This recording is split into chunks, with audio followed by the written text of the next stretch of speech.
Hi friends, ഇന്ന് നമുക്ക് ബേക്കറിയിൽ നിന്ന് കിട്ടുന്ന നല്ല സോഫ്റ്റ് ബണ്ണ് എങ്ങനെയാണ് ഉണ്ടാക്കുന്നത് നോക്കാം. ഞാനിത് ഓവനിലും ഓവനില്ലാതെയും ഉണ്ടാക്കുന്നുണ്ട്. അതിന് മുമ്പായിട്ട് എൻ്റെ ചാനൽ ആദ്യമായിട്ട് കാണുന്നവരുണ്ടെങ്കിൽ ഒന്ന് സബ്സ്ക്രൈബ് ചെയ്തേക്കണം. അതിൻ്റെ കൂടെ ബെല്ലൈക്കൺ ക്ലിക്ക് ചെയ്യണം. ബെല്ലൈക്കൺ ക്ലിക്ക് ചെയ്ത ശേഷം ഓൾ എന്ന ഓപ്ഷനിലും കൂടി ക്ലിക്ക് ചെയ്തേക്കണം. ഇനി നമുക്ക് പെട്ടെന്ന് തന്നെ ഈ സോഫ്റ്റ് ബണ്ണ് ഉണ്ടാക്കാം. ബണ്ണുണ്ടാക്കാനായിട്ട് ഞാനൊരു വലിയ ബൗളിലേക്ക് 1/2 കപ്പ് ചെറിയ ചൂടുള്ള പാൽ ഒഴിച്ചു കൊടുക്കുന്നുണ്ട്. അതിലേക്ക് 3 ടേബിൾ സ്പൂൺ പഞ്ചസാര ചേർക്കാം. 1/2 ടീസ്പൂൺ ഈസ്റ്റ് ചേർക്കാം. 3 ടേബിൾ സ്പൂൺ പഞ്ചസാരയും 1/2 ടീസ്പൂൺ ഈസ്റ്റുമാണ് ചേർത്തത്. ഇനി ഇത് നന്നായിട്ടൊന്ന് മിക്സ് ചെയ്തിട്ട് പഞ്ചസാര അലിയുന്നത് വരെ മിക്സ് ചെയ്യാം. അതിനുശേഷം അടച്ചു വെച്ച് ഈ ഈസ്റ്റ് ഒന്ന് പൊങ്ങാനായിട്ട് വയ്ക്കാം. 5-10 മിനിറ്റ് ആകുമ്പോൾ ഈസ്റ്റ് നന്നായിട്ട് പൊങ്ങി വരും. അങ്ങനെ ഈസ്റ്റ് പൊങ്ങിയിട്ടുണ്ടെങ്കിൽ മാത്രമേ നമ്മൾ ബണ്ണുണ്ടാക്കാനായിട്ട് തുടങ്ങാവൂ. ഇതിപ്പോൾ ഈസ്റ്റ് നന്നായിട്ട് പൊങ്ങി വന്നിട്ടുണ്ട്. ഇനി ഇതിലേക്ക് 2 കപ്പ് മൈദമാവ് ചേർക്കാം. മൈദമാവ് വേണ്ടെങ്കിൽ ഗോതമ്പ് മാവായാലും കുഴപ്പമില്ല. അതിലേക്ക് 1/2 ടീസ്പൂൺ ഉപ്പ് ചേർക്കാം.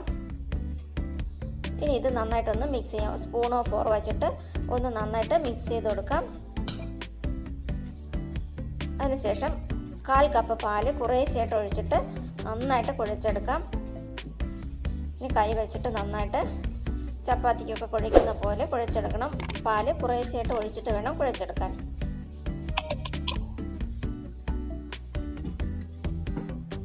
മാവ് കുഴയ്ക്കുമ്പോൾ കയ്യിൽ നന്നായിട്ട് ഒട്ടിക്കും.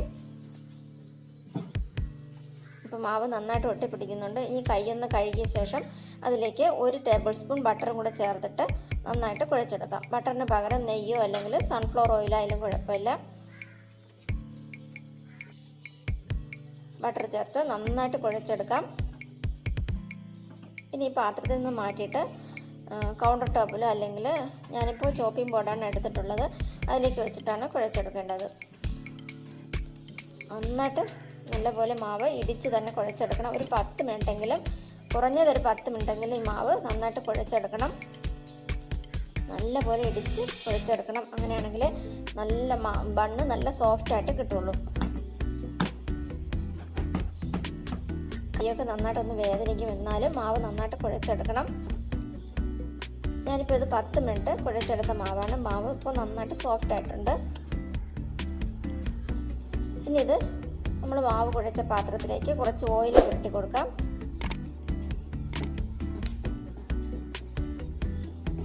പാത്രത്തിൻ്റെ എല്ലാ ഭാഗത്തും ഓയിൽ തേച്ച് കൊടുക്കണം. അതിനുശേഷം മാവ് പാത്രത്തിലേക്ക് വയ്ക്കാം. മാവിന് മുകളിലും കുറച്ച് ഓയിൽ പുരട്ടി കൊടുക്കണം.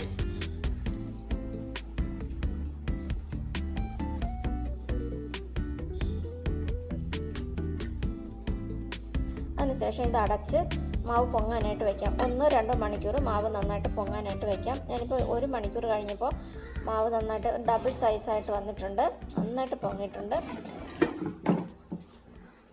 ഇനി ഇത് ഒന്നുകൂടെ ഒന്ന് മാവിലുള്ള എയറൊക്കെ ഒന്ന് പോകാനായിട്ട് നന്നായിട്ട് ഒന്നുകൂടെ ഒന്ന് കുഴച്ചെടുക്കാം.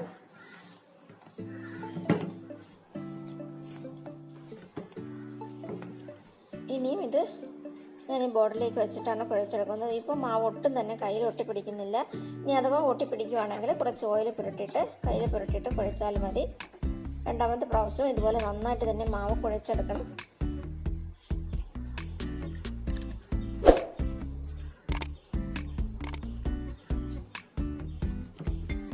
രണ്ടാമത്തെ പ്രാവശ്യം 1-2 മിനിറ്റ് കുഴച്ചാൽ മതി. ഇതുപോലെ മാവ് നന്നായിട്ട് വലിച്ച് കുഴച്ചെടുക്കണം. അതിനുശേഷം മാവ് ഒരു സിലിണ്ടറിൻ്റെ ഷേപ്പിലാക്കിയെടുക്കാം. ഞാനിപ്പോൾ ഇത് 2ആയിട്ട് മുറിച്ചെടുക്കുകയാണ്.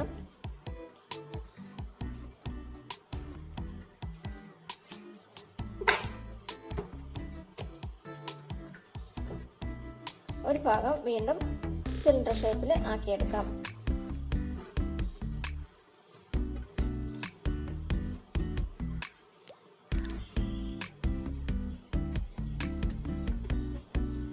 അതിനുശേഷം ഇതിന് ഒരുപോലുള്ള 4ആയിട്ട് കട്ട് ചെയ്യാം. ഇനി ഇതിന് ബോൾസ് ആക്കിയെടുക്കണം. ഓരോന്നും ഇതുപോലെ നന്നായിട്ട് ബോൾസ് ആക്കിയെടുക്കണം. ബോൾസ് ആക്കുമ്പോൾ ഇതുപോലെ വിരലുകൊണ്ട് അകത്തേക്ക് വെച്ച് വേണം ബോൾസ് ആക്കി എടുക്കാൻ. ഇതുപോലെ ഉള്ളിലേക്ക് കയറ്റി വെച്ച് ബോൾസ് ആക്കി എടുക്കണം. നല്ല സ്മൂത്ത് ആയിട്ടുള്ള ബോൾസ് റെഡിയാക്കി എടുക്കണം. ഒട്ടും തന്നെ ക്രാക്സ് ഒന്നും പാടില്ല. അങ്ങനെയുള്ള ബോൾസ് ആക്കി എടുക്കണം. ഞാനിപ്പോൾ ഇത് നന്നായിട്ട് നല്ല സ്മൂത്തായിട്ട് ബോൾസ് ആക്കി എടുത്തിട്ടുണ്ട്. 8 ബോളാണ് എനിക്ക് കിട്ടിയത്. ഇനി ഇത് ബേക്ക് ചെയ്യാനായിട്ട് ഞാൻ 2 പാത്രങ്ങൾ എടുത്തിട്ടുണ്ട്. ഓവനിലും വയ്ക്കാനും സ്റ്റൗവിൽ വയ്ക്കാനും. രണ്ടിലും ഓയിൽ നന്നായിട്ട് ബ്രഷ് ചെയ്ത് കൊടുക്കണം.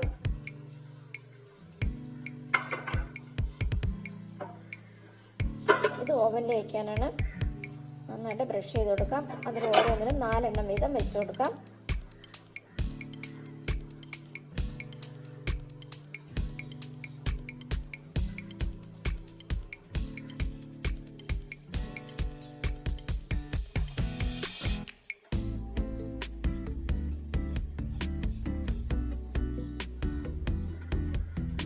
ഇനി ഇതിൻ്റെ മുകളിലും ഓയിൽ വെച്ചിട്ട് ഒന്ന് ബ്രഷ് ചെയ്ത് കൊടുക്കണം.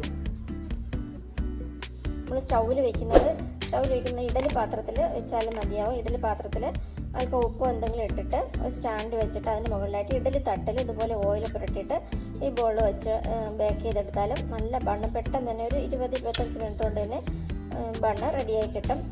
ഞാനിപ്പോൾ ഒരു പാനിലാണ് വയ്ക്കുന്നത്. ഒരു ഫ്രൈ പാനിൽ തട്ട് വെച്ചിട്ടാണ് ഞാനിത് വയ്ക്കുന്നത്. ഇഡലി പാത്രത്തിൽ വയ്ക്കുകയാണെങ്കിൽ കുറച്ചുകൂടെ പെട്ടെന്നായി കിട്ടും. ഓയിൽ തേച്ച ശേഷം ഇതും ഒരു അരമണിക്കൂർ വീണ്ടും ഒന്ന് അടച്ചു വയ്ക്കാം. അരമണിക്കൂർ ആകുമ്പോൾ ഒന്നുകൂടെ ബോൾസ് എല്ലാം ഒന്ന് പൊങ്ങി വന്നിട്ടുണ്ടാകും.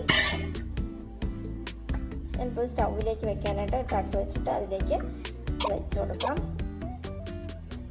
പാത്രം വെച്ച് അടച്ച് അരമണിക്കൂർ ബേക്ക് ചെയ്തെടുക്കാം. ലോ ഫ്ലെയിമിലിട്ടിട്ട് വേണം ബേക്ക് ചെയ്യാൻ. ഫ്ലെയിം ഒരിക്കലും കൂട്ടി വയ്ക്കരുത്. ലോ ഫ്ലെയിമിൽ തന്നെ ഇടണം. OTGയിൽ വയ്ക്കാനായിട്ട് പ്രീഹീറ്റ് ചെയ്ത് OTGയിലേക്ക് ഒരു 15-20 മിനിറ്റ് ബേക്ക് ചെയ്തെടുക്കാം. OTGയിൽ വയ്ക്കുമ്പോൾ പെട്ടെന്ന് തന്നെ ബേക്കായി കിട്ടും. OTGയിൽ വയ്ക്കുമ്പോൾ അതിൻ്റെ മുകൾ ഭാഗത്തൊക്കെ നല്ല ബ്രൗൺ കളറായിട്ട് കിട്ടും. എന്നാൽ സ്റ്റൗവിൽ വയ്ക്കുന്നതിൽ മുകൾ ഭാഗത്ത് വെളുത്ത കളറിൽ തന്നെ ഇരിക്കും. അങ്ങനെ ആകുമ്പോൾ ഒന്ന് തിരിച്ചിട്ടിട്ട് 5 മിനിറ്റ് കൊണ്ട് ഒന്ന് ബേക്ക് ചെയ്തെടുക്കണം. ഞാനിപ്പോൾ ഒന്ന് തിരിച്ചിട്ടിട്ട് 5 മിനിറ്റ് ബേക്ക് ചെയ്തെടുത്തപ്പോഴാണ് ഈ കളർ കിട്ടിയത്. ഒരുപാട് സമയം വയ്ക്കരുത്. 5 മിനിറ്റിൽ താഴെ സമയം വയ്ക്കാവും. എന്നിട്ട് ചൂടോടുകൂടി തന്നെ കുറച്ച് ബട്ടർ കൂടെ അതിൻ്റെ മുകളിലായിട്ട് തേച്ച് കൊടുക്കണം. അപ്പോഴാണ് നല്ലൊരു ഗ്ലേസിങ് കിട്ടും. തിരിച്ചിട്ടില്ലെങ്കിൽ വെന്തിട്ടുണ്ടാകും, എന്നാലും ഒരു കളറ് കിട്ടില്ല. അതുകൊണ്ടാണ് തിരിച്ചിടുന്നത്. തിരിച്ചിട്ടില്ലെങ്കിലും കുഴപ്പമൊന്നുമില്ല.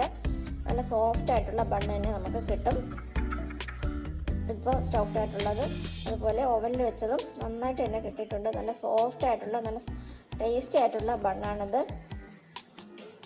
ഇഷ്ടമായെങ്കിൽ ട്രൈ ചെയ്ത് നോക്കണം. ട്രൈ ചെയ്ത് നോക്കിയിട്ട് കമൻസൊക്കെ അറിയിക്കണം. Thanks for watching.